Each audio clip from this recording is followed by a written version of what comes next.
बीड जिल्ह्यातल्या मस्साजोगचे सरपंच संतोष देशमुख यांच्या हत्येप्रकरणी संभाजीराजे छत्रपती यांच्या अध्यक्षतेखाली सर्वपक्षीय नेत्यांच्या शिष्टमंडळानं आज राज्यपाल CP राधाकृष्णन यांची मुंबईत राजभवनात भेट घेतली।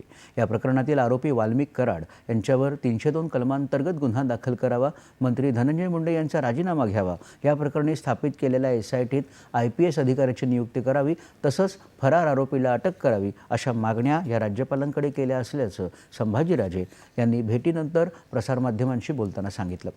राज्यपालांनी देखील सकारात्मक प्रतिसाद दिल्याचं ते म्हणाले। बीडची घटना ही माणुसकीला काळीमा फासणारी असल्यामुळे यात जातीपातीचं राजकारण आणू नये अशी विनंती या शिष्टमंडळातल्या नेत्यांनी केली।